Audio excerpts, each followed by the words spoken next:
বসে রইলেন। কিছু সময় বসে থাকার পরে হজরত ইউসা আলাইহিসসালাম সমুদ্রের পানি দিয়ে অজু করে নিলেন। অতঃপর তিনি যখন হাতের পানি ঝেড়ে ফেলেছিলেন তখন এক ফোঁটা পানি গিয়ে মাছের থলির উপর পড়ল। তখনই থলের মাছগুলো জীবিত হয়ে গেল। একটু পরে দেখা গেল মাছগুলো থলে ছিদ্র করে সমুদ্রের পানিতে নেমে গেল। হজরত ইউসা আলাইহিসসালাম দেখে অবাক হলেন এবং হজরত মূসা আলাইহিসসালামের নিকট বলার জন্য তার কাছে গিয়ে দেখলেন তিনি ঘুমাচ্ছেন, তাই তাকে আর জাগালেন না। পরে খবরটি জানাবে বলে চিন্তা করলেন। অনেক সময় পর হজরত মূসা আলাইহিসসালাম ঘুম থেকে জেগে উঠে বিচলিত হয়ে পড়লেন, কারণ এত দীর্ঘ সময় তিনি ঘুমিয়ে কাটাবেন তা তাদের প্রোগ্রামে ছিল না। তাই তিনি অতি ব্যস্ততার সাথে ইউসাকে নিয়ে পথ চলতে শুরু করলেন। ইউসা আলাইহিসসালাম হজরত মূসা আলাইহিসসালামের মেজাজ গরম দেখে খুব ভীত হলেন, যাতে করে মাছের খবরটা বলতে সম্পূর্ণ ভুলে গেলেন। একদিন এক রাত চলার পর তারা পুনরায় বিশ্রাম নিলেন।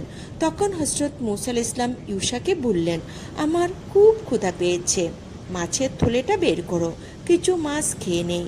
তখন হজরত ইউসা আলাইহিসসালাম বললেন, হে নবী, আমি আপনাকে বলতে ভুলে গিয়েছিলাম, আমরা গতদিন যেখানে বসে বিশ্রাম নিয়েছিলাম সেখানে থলের ভেতর থেকে মাছগুলো জীবিত হয়ে সমুদ্রের পানিতে চলে গেছে। আমি আপনাকে সঙ্গে সঙ্গে ঘটনা অবগত করার জন্য গিয়ে দেখি আপনি ঘুমাচ্ছেন, তাই আপনাকে আর বিরক্ত করিনি। পরে শয়তানের ওয়াসওয়াসায় আমি ঘটনাটি বিলকুল ভুলে যাই, তাই আপনাকে আর বলতে পারিনি। অতএব আমার এই ভুলের জন্য আমাকে মাফ করুন। হজরত মূসা আলাইহিসসালাম ইউসার কথা শুনে বললেন, চলো আমরা ফিরে যাই, যেখানে মাছগুলো চলে গেছে সেখানেই আমাদের কাজ। তাই তারা যে পথ ধরে আসছিল সেই পথ চিহ্ন করে চলতে শুরু করলেন। একদিন এক রাত চলার পর তারা সেখানে উপস্থিত হলেন। হজরত মূসা আলাইহিসসালাম ইউসা আলাইহিসসালাম পৌঁছে দেখলেন একজন লোক সাদা কাপড়ে ঢাকা অবস্থায় শুয়ে আছে। তখন হজরত মূসা আলাইহিসসালাম তার কাছে গিয়ে সালাম দিলেন। সাদা কাপড় পরা লোকটি বললেন, নির্জন স্থানে কে আমাকে সালাম দিল? হজরত মূসা আলাইহিসসালাম বললেন, আমি মূসা। তুমি কি বনি ইসরায়েলের নবী মূসা? হজরত মূসা আলাইহিসসালাম উত্তরে বললেন, হ্যাঁ, আমি বনি ইসরায়েলের নবী মূসা।